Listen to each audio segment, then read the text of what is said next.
एक खूबसूरत पहाड़ी एरिया में, जहां आसमान क्लियर ब्लू और वादियां ग्रीन ग्रीन थीं, एक यंग व्लॉगर टाइनी शीसी पू अपने फैंस के लिए लाइव था। अपने फोन को सेल्फी स्टिक पर लगाकर वो पूरे जोश से चिल्लाया, ब्रोस, मैं हूं आपका टाइनी सीसी पू। हमारी साइंटिफिक इन्वेस्टिगेशन जर्नी शुरू होने वाली है। उसकी स्क्रीन पर टाइनी जीज पॉपुलर साइंस डेली चैनल का नाम और 3.78 मिलियन व्यूज दिख रहे थे। नोटिफिकेशंस की बारिश होने लगी। एक व्यूअर ने पूछा, क्या तुम अब फिजिक्स छोड़कर सर्वाइवल साइंस करने लगे हो? दूसरा बोला, नजारा बहुत अच्छा है। लेकिन एक कमेंट ने सीपू का ध्यान खींच लिया। स्ट्रीमर का बैकग्राउंड शॉट बहुत नकली लग रहा है।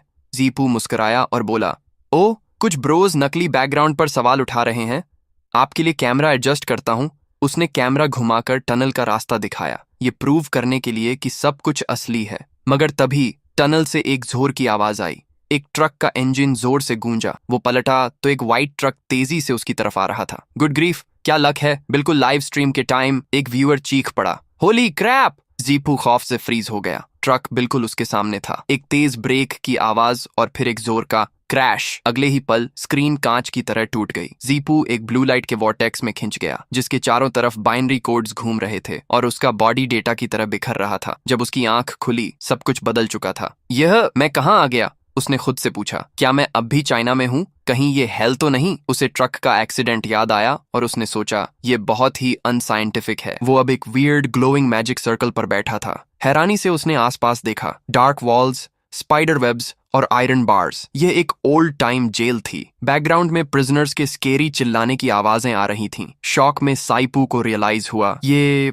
प्रिजन है। वो उठा और अपने सेल को ट्राई किया। वॉल्स पर मॉस लगा था और बार्स रस्टी थे। सब कुछ एक्सट्रीमली रियल लग रहा था। अपने साइंटिफिक ब्रेन से वो सिचुएशन को समझने की कोशिश करने लगा। क्या वर्म होल ने मुझे टाइम ट्रैवल करवा दिया, या क्वांटम एंटेंगलमेंट के कारण सुपर ल्यूमिनल ट्रांसमिशन हुई है? फ्रस्ट्रेट होकर उसने जोर से बार्स हिलाई। कोई नॉर्मल पर्सन है जो मुझे बताएगा कि हो क्या रहा है? उसने चीखा। तभी उसे अपने फोन की चिंता हुई। मेरा फोन कहाँ है? गिर गया क्या? मैं इतना मैसिव ट्रैफिक कैसे हैंडल करूंगा? तभी सेल के डार्कनेस से एक काल्म आवाज आई, तुम डरे नहीं? जीपू पलटा। अंधेरे से एक लड़की सामने आई। Long white hair, blue eyes, beautiful blue dress और हाथों में चेन्स। उसे देखकर जीपू के मन में आया, एक कॉस्प्लेयर, एक चूनीबियो गर्ल, कितनी क्यूट 3D पर्सन जैसी नहीं लग रही? लड़की ने फिर पूछा, तुम डरे नहीं मुझसे? जीपू होश में आया और उसकी चेन्स को देखते हुए सवाल किया, तुमने कौन सा हेनस क्राइम किया है? लड़की ने एक डीप मिस्टीरियस आवाज में कहा, कुछ सिंस बर्थ से ही प्री डिटर्मिन्ड होते हैं। जीपू उसकी बात सुनकर सीरियस हो गया और बोला, और डर तो तुम्हें लगना चाहिए। मैं अभी अभी एक लिविंग पर्सन तुम्हारे टेरिटरी में अपीयर हुआ हूं। लेकिन लड़की शांति से बोली, नहीं, यह प्लेस अजीरा रॉयल कैपिटल प्रिजन की डेथ रो है। शीपू को लगा कि वह कोई ड्रीम देख रहा है। लड़की ने आगे बताया कि वह एक डीमन को बुलाकर अपनी लास्ट विश बताना चाहती थी, लेकिन मिस्टेक से उसने जीपू को ही बुला लिया। अब आप सोचेंगे कि जीपू के दिमाग में क्या आया होगा। उसने मन ही मन सोचा कि ये लड़की जरूर किसी रोल प्ले गेम में ज्यादा ही घुस गई है। उसे लगा कि ये कोई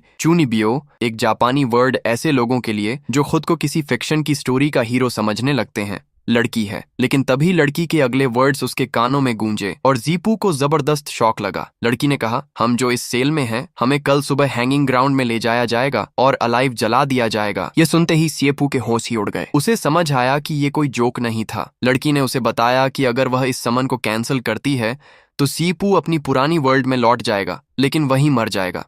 उसे याद आया कि वह 120 मील प्रति घंटे की स्पीड से आते 8 टन के ट्रक से टकराया था। कैलकुलेट करके उसे समझ आया कि वह मर चुका था। यानी ये कोई गेम नहीं बल्कि रियलिटी थी। डेथ रो, जिंदा जलाने की बात, सब कुछ ट्रू था। जब सिचुएशन की सीरियसनेस समझ में आई तो लड़की ने उससे पूछा, अब क्या तुम डरे हुए हो? लेकिन जीपू का जवाब सुनकर लड़की भी शॉक्ड रह गई। उसके चेहरे पर एक काम कॉन्फिडेंट स्माइल थी। उसकी आंखें शैडो में छिपी थीं, पर उसकी आवाज में जरा भी डर नहीं था। उसने कहा, डरा हुआ? मैं भला क्यों डरूंगा? मुझे सिर्फ अननोन थिंग्स से डर लगता है, और वैसे भी मैं प्रिजन ब्रेक का बहुत बड़ा फैन हूँ। उसने आगे कहा कि वह एक पॉपुलर साइंस ब्लॉगर है और उसके पास जेल से भागने के काउंटलेस वेज हैं। सीपू का इतना कॉन्फिडेंस देखकर लड़की को अपनी लक पर यकीन नहीं हुआ और वह डिसअपॉइंटेड होकर बोली, इम्पॉसिबल। मगर अगले ही पल जीपू ने कुछ ऐसा किया कि लड़की की आईज वाइड ओपन रह गईं। उसने जेल की सलाखों को अपने हाथ से छूते ही मेल्ट कर दिया। लड़की हैरान होकर बोली, ये कैसे मुमकिन है? क्या ये फायर मैजिक है? उसने मन ही मन सोचा कि लड़के तो मैजिक यूज कर ही नहीं सकते। जीपू ने स्टाइलिश पोज में पलटकर कहा, मैजिक बहुत ज्यादा फैंटेसी वाली बात है,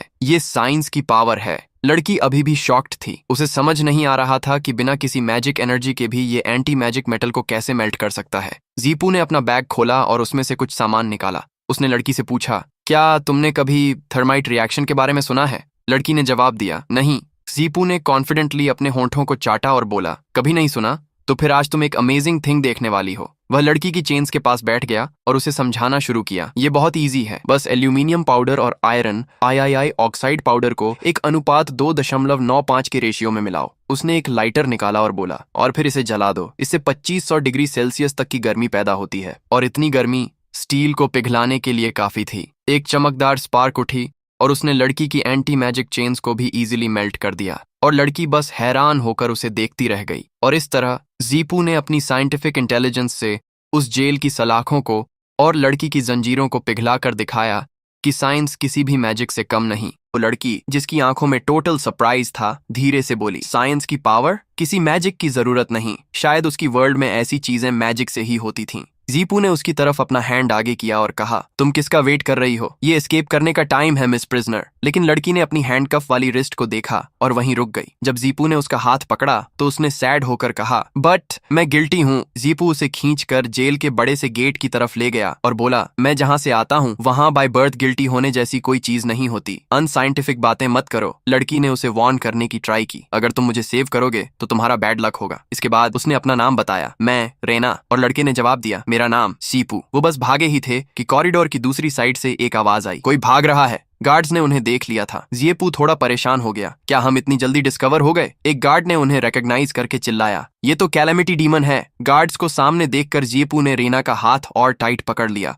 और हिम्मत से कहा, डरो मत। लेकिन इससे पहले कि गार्ड्स आगे बढ़ते, असली गेम रेना ने पलट दिया। उसके आसपास पर्पल कलर की एक अजीब सी एनर्जी शाइन करने लगी। एक गार्ड डर के मारे चिल्लाया, ओह नो, ये तो टेलीपोर्टेशन मैजिक है। और अगले ही मोमेंट एक ब्राइट लाइट के ब्लास्ट के साथ जीपू और रेना वहां से गायब हो गए। जब उनकी आंखें खुलीं तो वो जेल से बहुत दूर एक ऑसम मूनलिट नाइट में ओपन स्काई के नीचे ऊपर कहीं टेलीपोर्ट हो गए थे। उनका एस्केप सक्सेसफुल रहा और आसमान से वो दोनों तेजी से जमीन की तरफ गिर रहे थे। कस के पकड़ो, रेना ने हवा में ही चिल्लाकर कहा। वो अपनी जादुई ताकत से गिरने की रफ्तार कम करने की कोशिश कर रही थी, लेकिन उसकी सारी कोशिशें बेकार जा रही थीं। उसने हार मानते हुए कहा, मैजिक काफी नहीं है।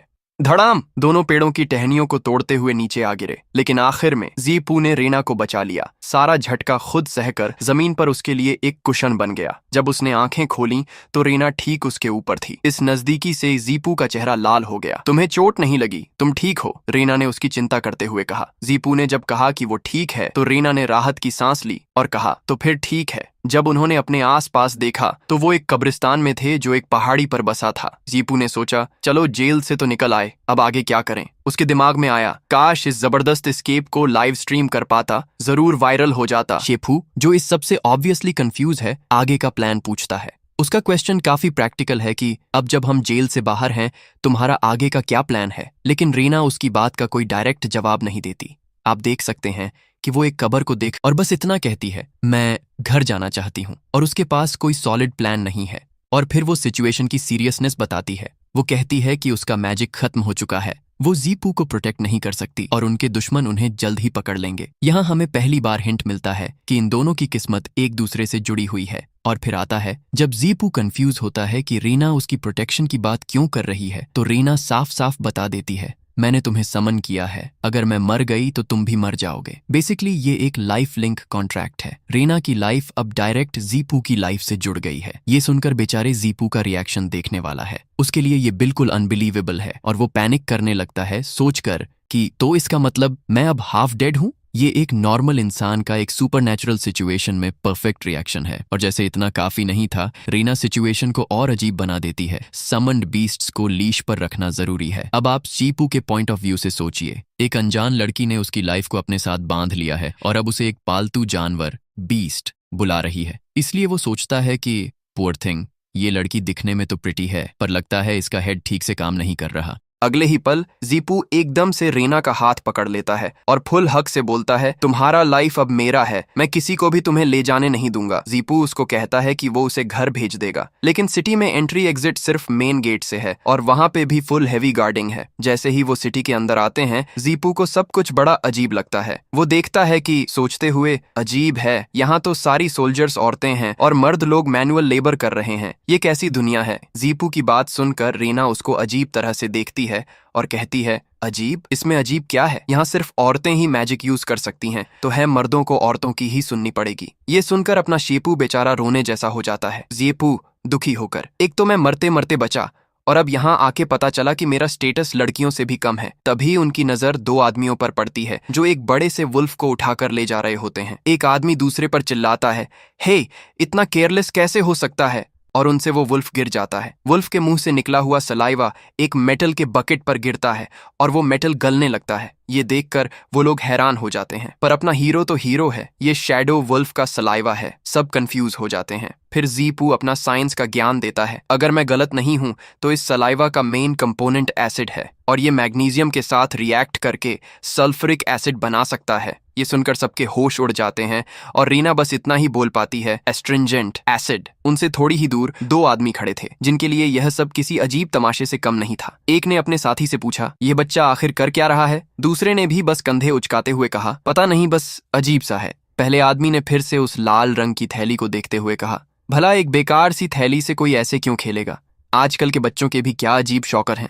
उनकी बातों को नजरअंदाज करते हुए जीपू ने रीना का हाथ पकड़ा और वह लाल थैली लेकर वहां से निकल गया। जाते जाते उसने उन आदमियों को मुस्कुराकर कहा, थैंक्स अंकल। वो दोनों भागकर शहर के दरवाजे के पास छिप गए जहां पहरा काफी सख्त था। रीना ने टेंशन में कहा, शहर के दरवाजे पर पहरा है, हम यहाँ से बाहर नहीं निकल सकते। तभी सीपू ने अपना बैग नीचे रखा और एक बीकर में कुछ लिक्विड मिलाने लगा। रीना ने उसे देखते हुए पूछा, ये क्या कर रहे हो? जल्द ही उस बीकर में से बुलबुले उठने लगे। रीना को एक अजीब सी बदबू आई तो उसने अपनी नाक बंद कर ली और बोली, छी, बदबू आ रही है। जीपू ने जल्दी से कहा, यह स्टेप जल्दी करना होगा। उसने उस केमिकल मिक्सचर को उस लाल थैली में भरा और फिर एक कपड़े की लंबी पट्टी निकाल कर बोला, अब इस कपड़े की पट्टी को फ्यूज की तरह इस्तेमाल करेंगे। अपना सामान लेकर और थोड़ी दूर में वो दोनों छुप गए। हाँ, यह दूरी ठीक है और यहाँ आसपास कोई है भी नहीं, जीपू ने जगह का जायजा लेते हुए कहा। रीना अब भी बेखबर थी कि क्या होने वाला है। उसने पूछा, तुम आखिर करने क्या जा रहे हो? जीपू ने अपनी जेब से लाइटर निकाला और कहा, बस एक पल रुको, खुद देख लेना। उसने उस कपड़े के फ्यूज में आग लगा दी।